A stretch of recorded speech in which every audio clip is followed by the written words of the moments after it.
You're listening to The Jobbers, a podcast that sparks conversation for the average jobber. From wrestling to politics, we cover it all. Let's get started. Hello and welcome. You're joining the icon, Andrew, today, and we're going to be going over my weekly podcast. This is going to be week number 1, so thank you for listening. Really quick, I just wanted to let you know that every week on Tuesday, you'll be getting a brand new solo podcast from me. I may have some guests join me. We may just go over some of the normal stuff, but we'll go from there. I'm also going to be coming out with articles every Sunday.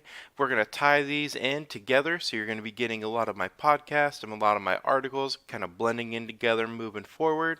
And just so you guys know, I'm looking forward to doing these every week. So let's get started. Hey, what happened? All right, we're going to get started with the Sports Spotlight. For those of you who don't know what this is going to be a spotlight on the world of sports. It could be anything from the NFL to wrestling. It could be from the NBA to soccer. We're just going to take a look at the sports world in general. Something from this past week that really is going to affect this entire week moving forward as well. So I wanted to go ahead this week and talk about the NFL free agency and how round 2 is about to start. So the way that the NFL free agency works before the end of today, May 7th, is free agency. You have a pick attached to a compensatory pick attached to the higher end free agents. Guys like Jesse James is a big guy who left. Trey Flowers is another guy who left. Detroit's going to have to give up picks for those guys. Usually it's in the third round or later, but those are picks. And we all know that you don't make your rosters off of your first round picks. You make them off of that round 3 through 5.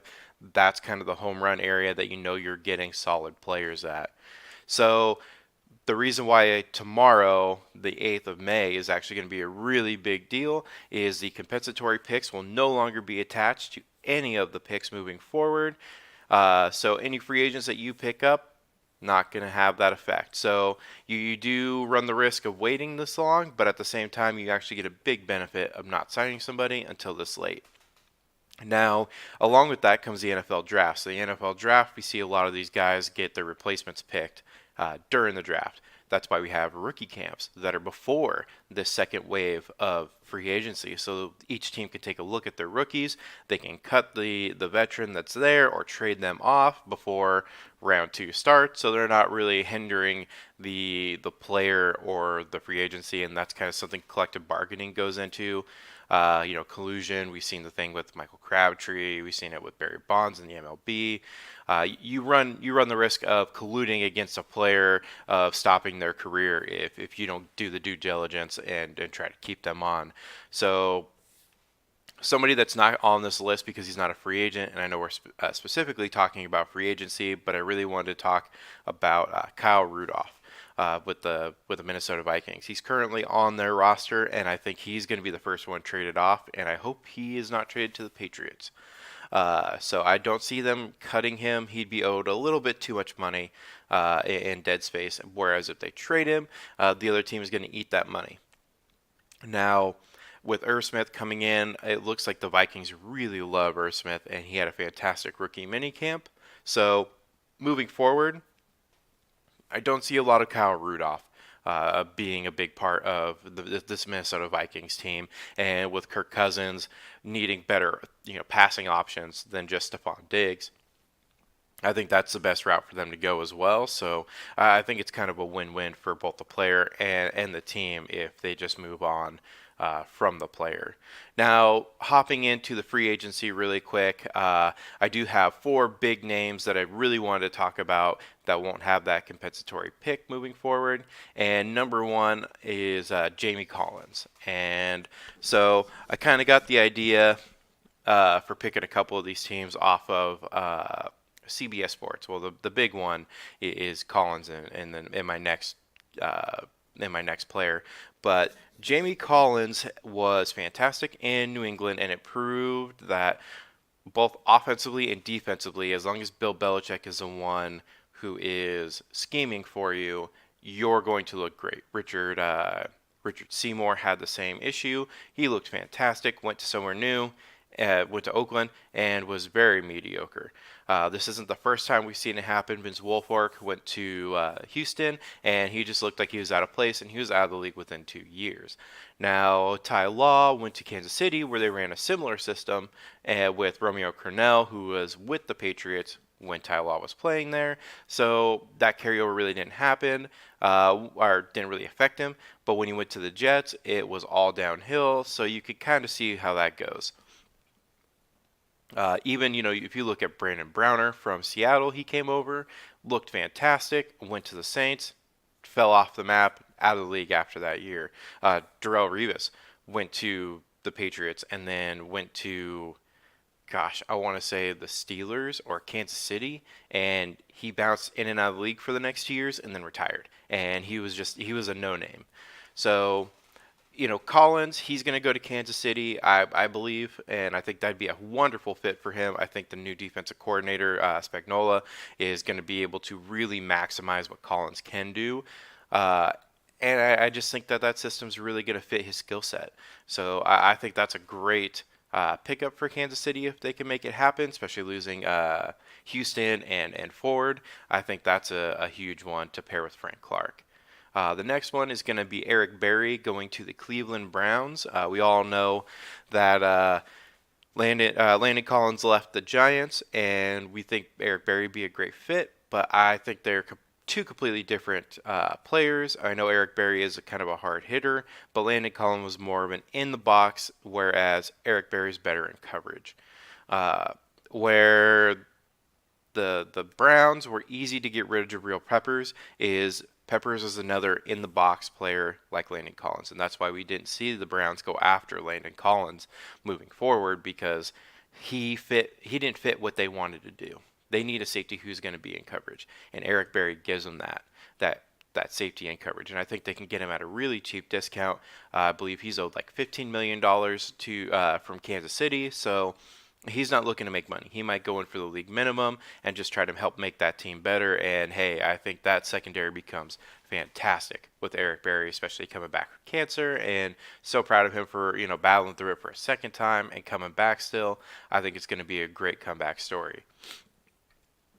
Number 3 on my list is going to be Ezekiel Ansah, and I think he's going to go to Seattle. I know the bus driver Ben and myself have been talking about Ansah for a little while going to Seattle, and we were kind of surprised that he didn't get a pick attached to him and somebody didn't swoop him up in free agency. But I think he's lost a step from when he was younger. Obviously, he's over 30 years old now, and then Detroit just kind of it wears you down when you're losing games like that, and you don't want to try. So I think that teams are going to take a 1-year deal on him.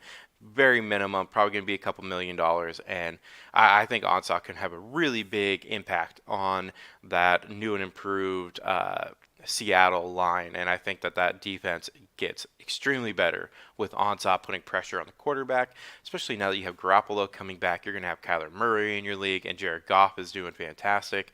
I think you really need that edge rusher who you're not going to pay $17 million for Frank Clark, but you can definitely pay $3 to $5 million for Ansah, and he'll have a pretty decent year, if not better than what you're kind of expecting from him if he went back to Detroit. And last on my list, and this is where I really disagree with CBS, they say Crabtree to the Packers, and I just don't see that.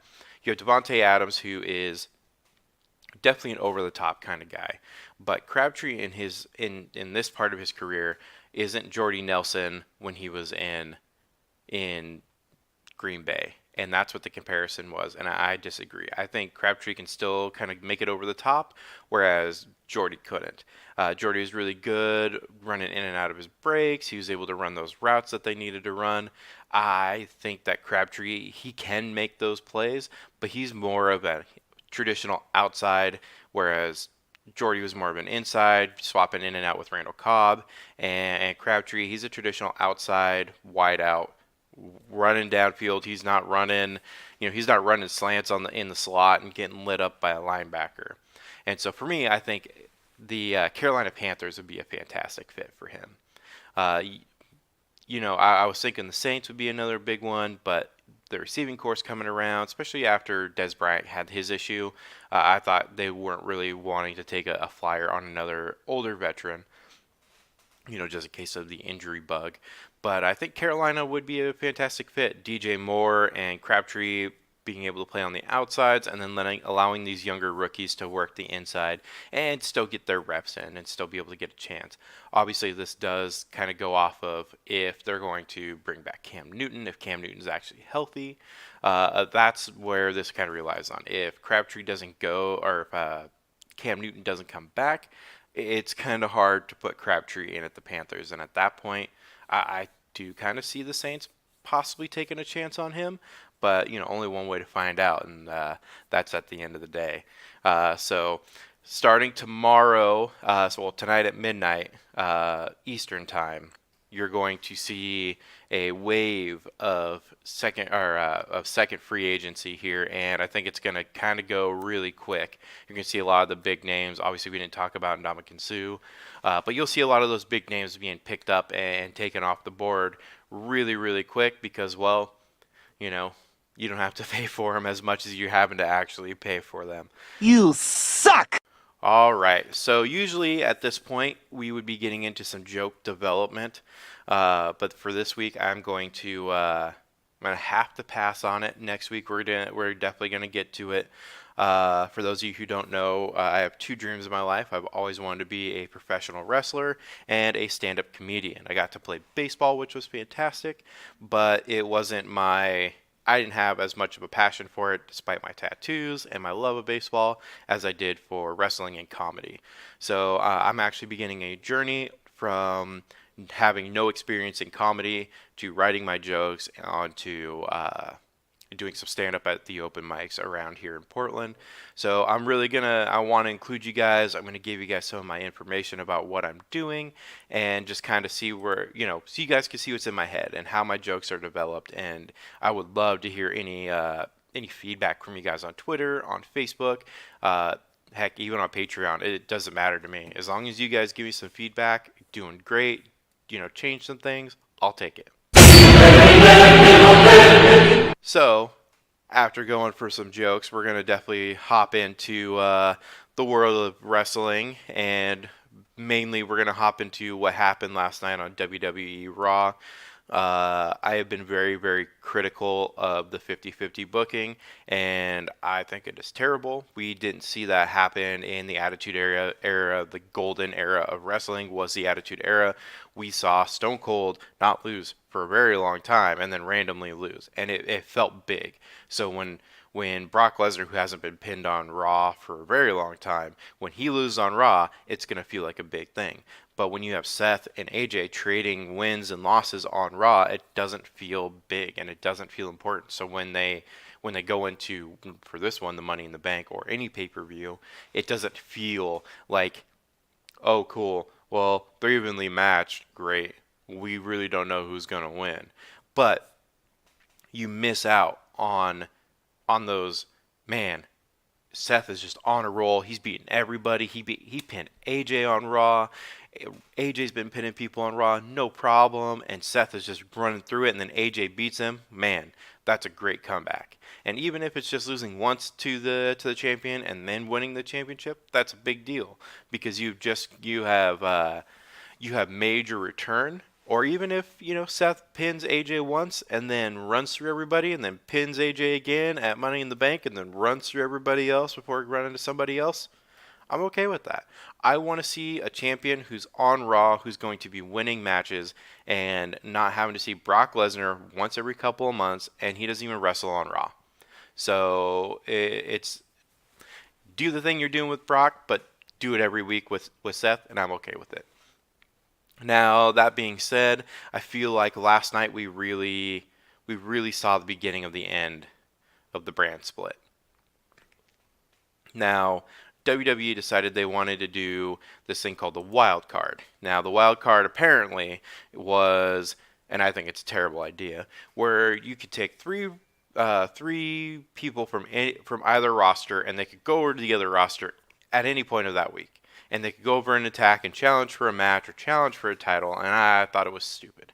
You are really they're trying to keep this going for the whole NBC Fox split, and what they're trying to do is they're trying to show Fox that SmackDown's going to have some value, that we're going to get AJ Styles, we're going to get Seth Rollins, we're going to get Brock Lesnar on Fox for SmackDown. And I think it's a great idea in the sense of it makes money for the company, but it doesn't make sense for the wrestlers or the fans, because we're going to see a lot of feuds where, okay, AJ Styles versus Kofi Kingston. Okay, so we know for the next 6 weeks, AJ Styles is going to be on SmackDown and Raw. Okay, great. We're not going to see the best AJ Styles. He's going to be worn out. He's not going to be feeling it. And then who knows? If he does win, cool. Now we have AJ Styles on Raw and SmackDown because he's a Raw person. So does he go to SmackDown? They never told us that. And then on top of that, we had the three. We had Daniel Bryan, Kofi Kingston, and Roman Reigns go to Raw. But we also had Shane McMahon, general manager of SmackDown, Elias, another SmackDown, and if we forgot, we had Lars Sullivan scaring Vince McMahon, making it number 6, to saying, "Oh, don't worry, we're gonna make it 4 people." So they make a rule, they change it within the hour and a half, and I feel like for me it was very forced. It doesn't feel genuine, and I feel like it's them trying to keep things fresh. And I like that they're trying to make a change.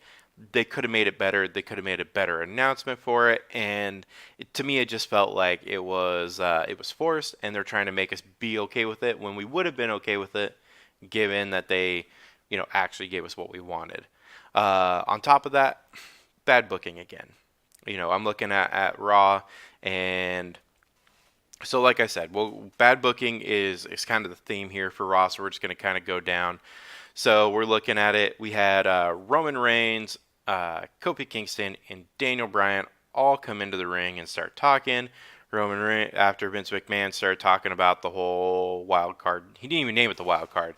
I believe Sami Zayn was the one who came up with the wild card name. So we're watching Vince, and then all of a sudden Roman Reigns comes out, boo. And that whole exchange was terrible. We hear we're going to have Roman Reigns after Drew McIntyre came out and interrupted them. Drew McIntyre versus Roman Reigns. Okay. Wasn't a bad match at Mania. And then we heard we were going to get Kofi Kingston and Daniel Bryan for the Heavyweight Championship. All right. Cool. I'm on board. But why are we doing this on Raw? Why are we doing this on SmackDown where they hold the title at? Now, I get it. This is Daniel Bryan coming back from his injury, and they want all eyes on Daniel Bryan because I think they're going to give him another push. But we didn't see Eric Rowan, which I thought was bad. Rowan should have came out, but I know that'll play into it a little bit later. And then on top of that, it feels scripted. And the one thing about the Attitude Era was it didn't feel scripted, even though a lot of those guys had their lines written for them. Now, when AJ Styles came out and was confronting Vince, everybody just left. They just walked away. Like, oh, we're done here. No, it's Roman Reigns and Drew McIntyre. What are they doing? Talking about their match headed up? No, they're supposed to hate each other. I want to see them kind of shuffle their way out. I want to see Drew back out. I don't want him to sit there and just walk away with Roman like it's nothing. With Daniel Bryan and Kofi Kingston, same thing. They're supposed to hate each other. And in their promos later on, they're showing how much they don't like each other. So it was a little odd. And then you had Seth come down, and Seth and AJ were talking to Vince, and Vince says, "Oh, we're going to put you guys in a tag match." And, all right, Teddy Long, well, who we got? The Undertaker? Nope. We have now got, this is the new Undertaker of tag teams. It's going to be Baron Corbin and Bobby Lashley. And, again, same old. It was very lame, very, very boring. You had Seth behind Baron Corbin. AJ Styles went to go hit the phenomenal forearm. Corbin moved out of the way. Seth got hit with the forearm. Pin 1, 2, 3. Blah blah blah blah blah. Now, after all of this, before all this, and the match ended with Corbin and Lashley winning clean. What I gotta say is the one positive after all this is I feel like this is a way for the WWE to keep Gallows and Anderson and Finn Balor. And the reason why is I think they're going to build a club style team. I know AJ was really outspoken with Finn trying to stay on to Raw, and he thought they were going to be able to do something. And I think this is their way of working it together. We have Gallows and Anderson, Finn Balor and AJ Styles create their stable and kind of go on a tear. And if Finn Balor gets to hold on to the Intercontinental Championship for a year and a half, I'm okay with that. I don't have to see him as Universal Champion. I want to see him as the best Intercontinental Champion, though. I want to see AJ Styles go on a run with the championship. I want to see Gallows and Anderson win the titles, the tag titles, and hold them for a good amount of time, and not just like a week or two. So I feel like there could be some positives out of it. Like I said, I like the idea. I don't like the execution, and I don't like the rule stipulation of it. Like, they could have done it a little bit better. So to speed up, we're going to kind of go over a few things. We have the Sami Zayn promo. He came out, did his same old shtick that he's been doing. It's good. It's nice. I like that he's kind of being a little more honest, but it's getting a little old, so got to freshen it up. Come on, Sami, you got to keep it going. But on top of that, I feel like we're about to get a Sami Zayn and Braun Strowman feud again. I feel like it was really lackluster last time, and I don't know. I hope it's quick. I hope it gets Braun back on his feet, but I don't see it being a positive in any way for either Sami or Braun. I feel like it's just kind of there so that they're on TV and trying to keep Braun happy for being a monster again, because he is apparently trying to leave the WWE. After that, we had the Lucha House Party come in. They had some jobbers, and they did a whole bunch of their flippy crap. I don't mind the flippy crap. I kind of like it. But I just don't like the Lucha House Party. It makes no sense to me. It's just it falls very flat. I know it's more of a kid thing, and I get that. But, I mean, come on. We could do better than this. And you know what? If it works for the kids, though, it was very quick. Didn't take up too much time, so I can't really complain too much. Just as a wrestling fan, I just watch it, and I'm like, all right. Is there going to be a payoff with them, or are they just going to keep getting jobbed out when they go against actual people? Now, the next part was, I thought it was a little interesting that they were willing to put Ricochet's spot for the Money in the Bank on the line against the now Robert Roode, who's going kind of the Ravishing Rick Rude route. I like the whole gimmick. I think it's great. Keeps the glorious thing going on. But it's a great way to introduce a little bit of competition, and I hope they're going to do that with everybody's spot moving forward. I think Ricochet is going to be safe for now, but I think if everybody else's spot is going to be coming up, I think that's going to be an awesome way of doing it. So for me, I just had a couple of pros. Again, like the idea. I think it's going to, again, create some competition for some guys we may not have thought, like Robert Roode. We didn't think he was going to be in the Money in the Bank, and look at him. He had a chance to get in. Ricochet still gets to keep the Money in the Bank. I like him. I don't think he's going to win. I would love it if he won. I think the WWE Universe wants him to win, but who knows? My biggest down out of all of this, my biggest con out of all of this would say I need direction with Robert Roode. I need to know what he is trying to stand for. I want to know what he is trying to do. Because right now I've got a win over Ricochet and I got a loss over Ricochet, and it just feels very uncertain with him right now. So next we're going to have the Lacey Evans segment. She sent out a card, blah, blah, blah, blah. Felt very soap opera, very boring, very bland. She came out, beat a jobber. Wasn't a big deal. She had Natalya, Naomi, Alexa Bliss, and Dana Brooke down by ringside and was just saying, if you guys win the Money in the Bank, don't you dare come after me, blah, blah, blah, blah.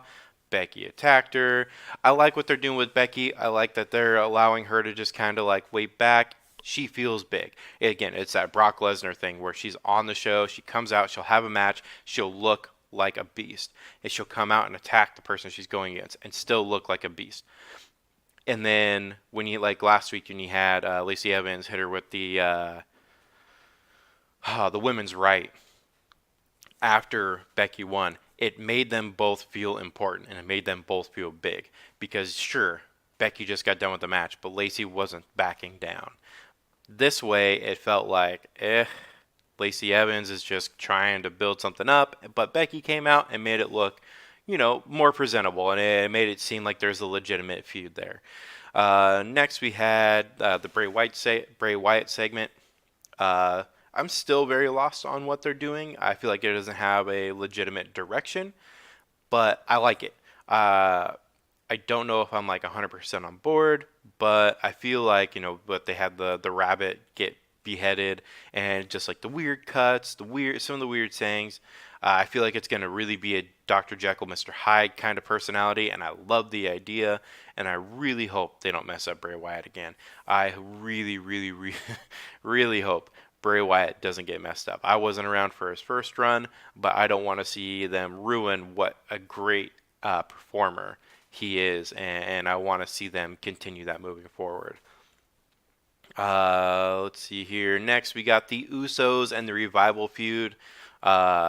The Revival really badly wants to leave the WWE, and with everything they've done to them, I don't see why they wouldn't want to leave. Even if WWE says, "Well, offer you the money, Brock Lesnar money," I could easily see them saying, "Nope, we don't want to be a part of you guys." The Usos, and the worst part about it is the Usos are better than this, and it feels like kid humor, but with the Usos. The Usos are legitimate tag teams, and I know that it's probably so that they can get a break. They've been going really hard the last few months, and I feel like they're just trying to give Jimmy and Jay kind of like some downtime so they're not being overworked. But this feud, it's terrible. It shows the WWE really does hold a grudge on people who don't want to be there. And to me, it shows that they're not gonna change their ways. The same old BS comedy that they're trying to pull that nobody likes, they're still gonna do it.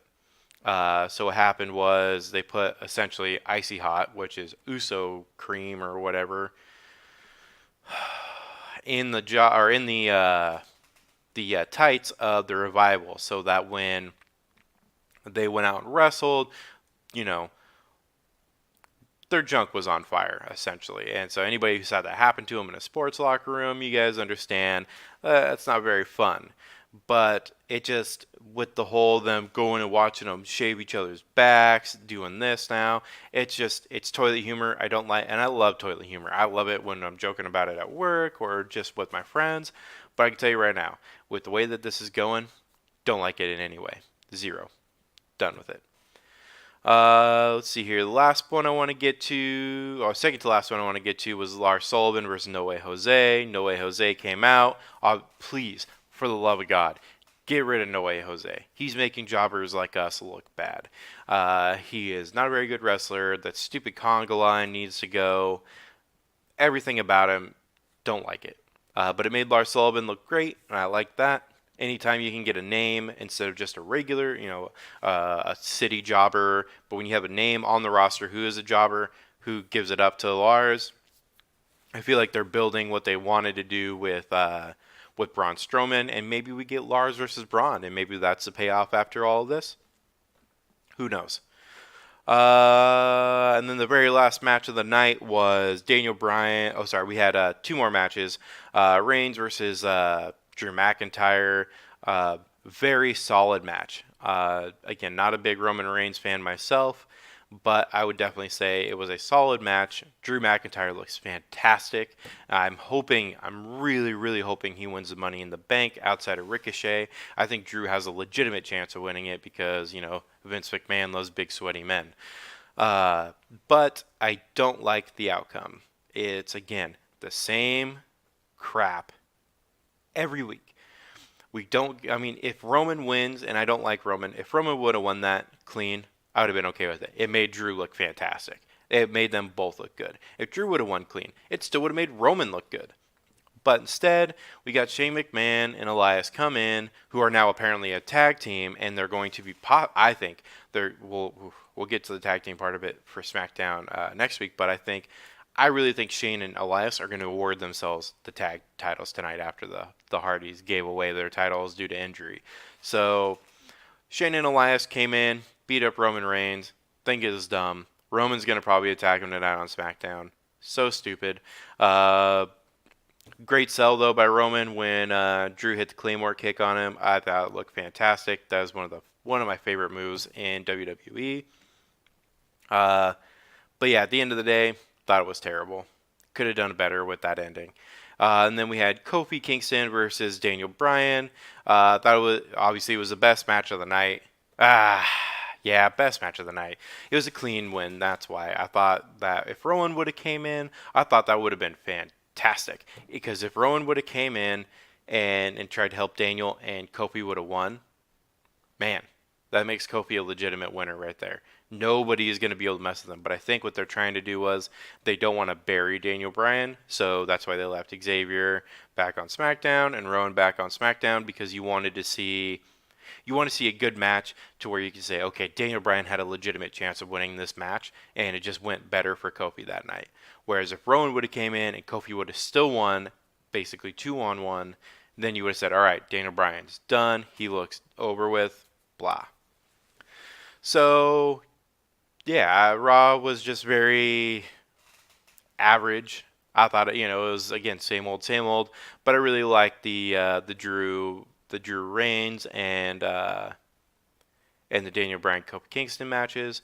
We'll see what happens with the wild card and how that's all going to work. I have a feeling, and just because we kind of like the idea, I think it'll go for about 2 or 3 weeks, and then they're going to cancel it and say, oh, it's not for us.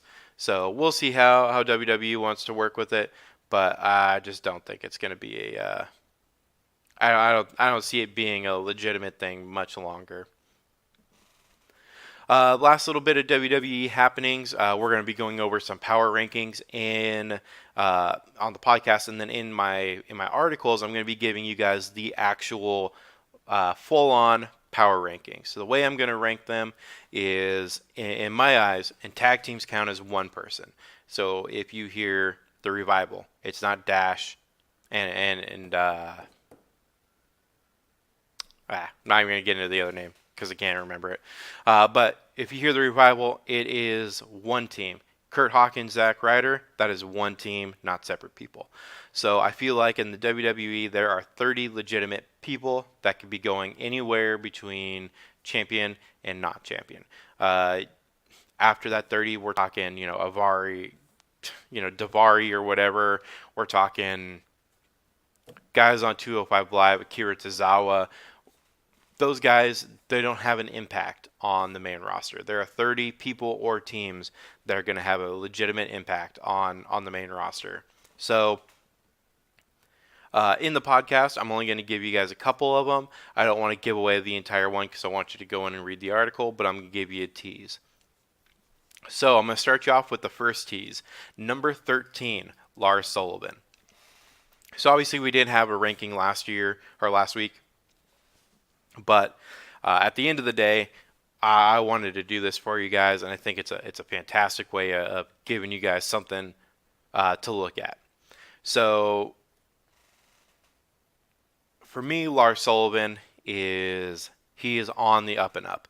I think he has the most chance right now to continue what he's doing and do it great. They're jobbing out the right people to him, and they're jobbing out names to him, not just city names. They're jobbing out roster names to him, and it looks great. He just, he gives that feel of what happened with Braun a year ago, and I feel like that is something that we needed from a new, quote, monster. So for me, Lars Sullivan, number 13, I feel like he is on the rise, and I think he's going to be at least U.S. champion. I think they're going to move Samoa Joe, who's on this list. Samoa Joe, I think, is going to drop the title to Rey Mysterio, and not this pay-per-view, maybe next pay-per-view, considering that rivalry is going to start to heat up a little bit more now that Rey's not hurt. But I think he's going to drop it to Rey. Samoa's going to go on for the Universal title and get into that picture, and Lars is going to take that U.S. title and hold it for a good amount of this year before trying to go on for the Universal title or the WWE title. Next up, so we hit number 13, roughly in the middle, but I want to bring you now the bottom of the barrel right now. And I'm going to say it is a gigantic surprise. And right now, that is Braun Strowman. Now, hang me all you want. I get it. You guys love Braun Strowman. I love Braun Strowman. I thought he was fantastic. But at the end of the day, the way that the booking's been going with Braun and how they're moving him around and what they're having him do, he's asked for his release. Outright said, I don't want to be here anymore. You guys need to let me go so I can go do something that I want to do. Because he literally is being underused, not used right. I mean, nothing looks good about Braun, and you can tell his heart's not in it. So, Braun, number 30. I wish they'd do something better with you. If you do get a chance to listen to this, I hope he does get a chance to listen to it, because we all like you. We all think you're freaking fantastic, and you should have been the champion last year and held it this whole time. They missed out with the whole Braun Strowman angle last year, and very upset by that. But the number one may be a shock to everybody. I know everybody loves Kofi Mania. Not a fan of Kofi Mania. I think it's a flash in the pan thing. Gotta get them headlines. Roman Reigns. We do the same thing with you. It's not Seth, and I love Seth Rollins. We all know I love me some Seth Rollins, but I think our number one wrestler in the WWE right now, AJ Styles. Not Becky Lynch, not Seth Rollins. I mean, AJ Styles is hands down right now the best performer in the WWE. He literally built up SmackDown, and we see what SmackDown's ratings are doing. We're starting to see Raw, what their ratings are doing because of what they're doing with AJ and Seth. If you do that replication of what SmackDown did on Raw with AJ, I think Raw's going to hit it out of the park. Every single week, they'll hit it out of the park. AJ is heel. Give him the club back. Give him Finn Balor. Let him just run over. Let him beat up John Cena. Do stuff like that. Give us AJ Styles back, and I guarantee you, WWE, you will be rewarded with amazing ratings in the in your TV ratings, whatever. But AJ Styles right now, still the best performer, without a doubt. Can't argue it. I'm sorry. I love Seth Rollins. But AJ, number one. To infinity and beyond! All right, now you guys got my heart rate all worked up with the power rankings. So to end off the show, we're going to be doing some health and fitness. So as you guys know, Ben is the bus driver. Ben is on his, what's the words I'm looking for? He's on his journey to become a DDP Yoga instructor, and myself and the A-lister Gabe, we are trying to help him with that. So he needs people to be with him while he teaches. So for us, we are on that journey with him, and I need it. I'm pushing 300 pounds myself right now, so I have decided to cut out a lot of foods. Stop drinking soda. That's sugar. That's caffeine. Obviously, with the whole headache thing, I got to kind of keep it going every now and then, but I'm slowly bringing myself off of it. On top of that, getting back into the keto diet, doing a lot of high-fat foods. So, you're going to get a lot of health stuff from me in this segment here. But what I learned from our last session with DDP Yoga, and don't worry, you guys, you're going to get videos of us doing this, and you're going to get pictures of us doing this. So, don't worry, you'll get to see it all. You'll be there. So anyway, we did a yoga session with Ben the other day, and it was probably the most intense thing I've ever done, I want to say. I mean, don't get me wrong, I ran 5 miles, every other day for baseball. I've done some really hard workouts.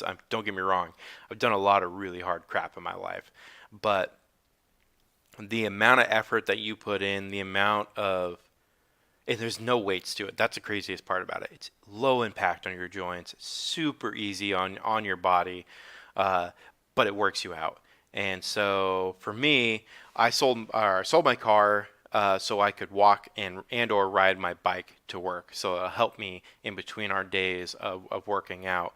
And my legs feel like jello from DDP Yoga compared to riding my bike 1.5 miles to work. Yoga for me when I was in college and when I was playing baseball was It was very fun. It was very relaxing, and I didn't feel like at any point my body was breaking down, or I was adding muscle or defining muscle with yoga. It naturally does it, and I get that.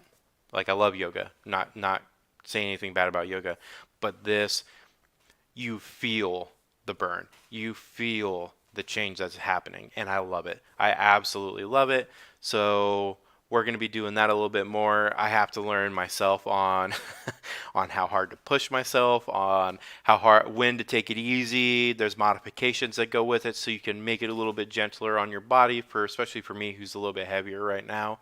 So it is very difficult, and I want to say that ahead of time. It is very difficult to stay in line with it. It is a very easy program to follow. So if you're ever on the fence about DDP Yoga, get it. 100% get it, because I love this thing, and I would do this every single day. I'm going to be doing this 3 days a week. We're going to be doing Monday, Wednesday, Friday with Ben and Gabe, and we're really focused right now on making this happen. So we want to help out Ben. Ben wants to help us out. It's a win-win for everybody.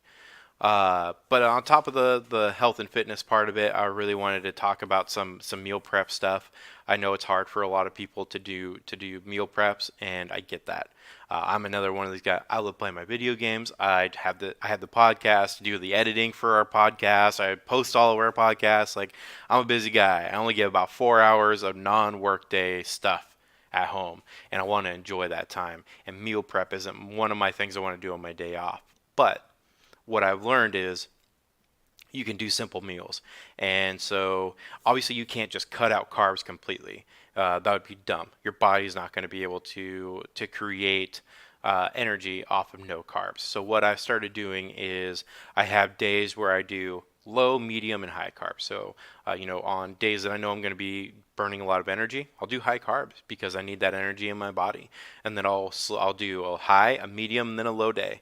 And then we're back into another workout day. I'm going into a high because I want my body to feed off that, and I want to keep that ketosis going on, and I want to be my metabolism burning.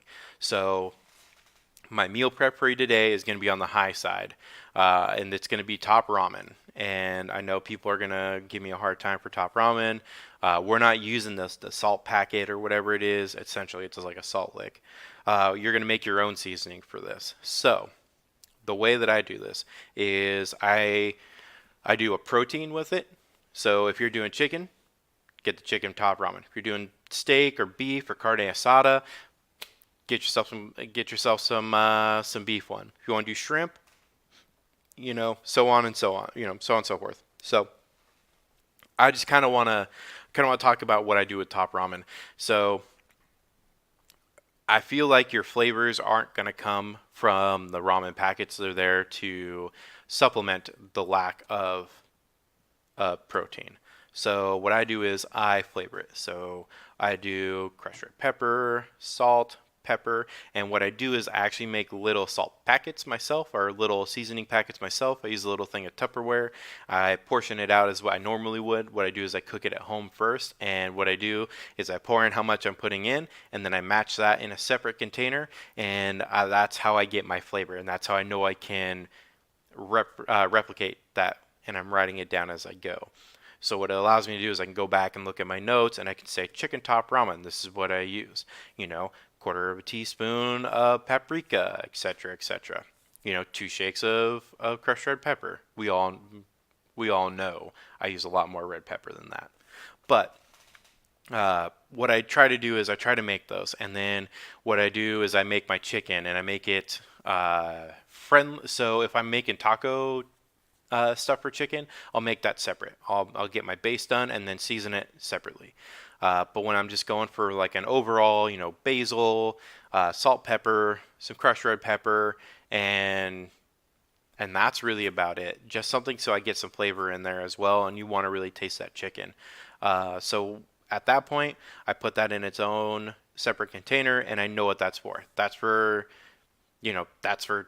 baked potato soup with chicken. I made that for the first time the other day, which was fantastic. I take that chicken and I use it for my top ramen. Now, when I get to work, I take that top ramen, go ahead and I boil it, and I have an egg. I hard-boiled eggs. and I take those with me.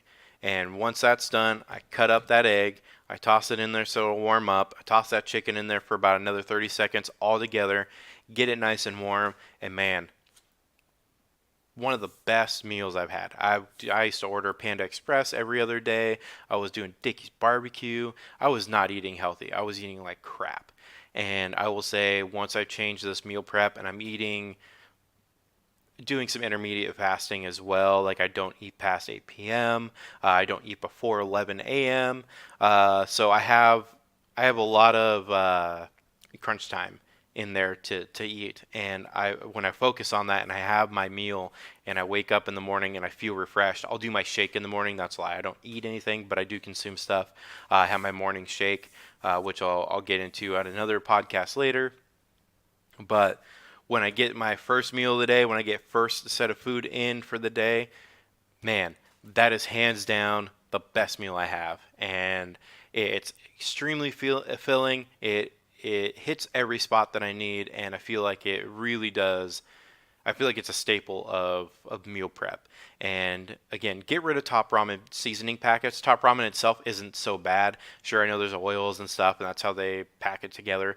But I'll tell you this right now. 20 cents for a thing of Top Ramen. You buy another thing of chicken, frozen chicken for $5, and a thing of eggs for $1.80. You do that, you could do that for an entire month, man, and you're saving money, you're eating better, and you're eating consistent. And that's the hardest part with dieting. I don't want to call it dieting, because I'm not trying to diet and lose weight. I'm trying to create a better diet for myself. So what I should say is a healthier eating pattern. And it really does help you create that better, healthy eating pattern, and it helps you stay consistent with it. Segment to outro.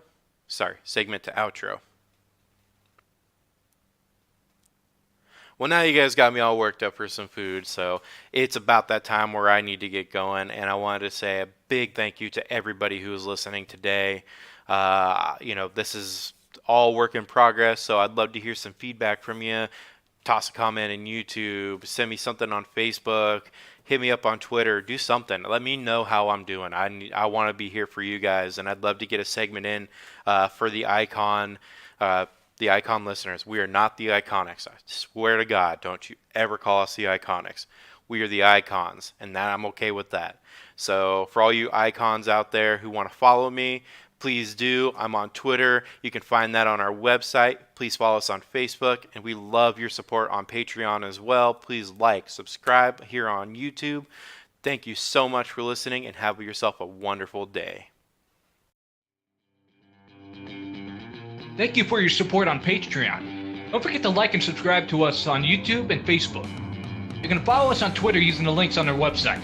See you next time, jobbers.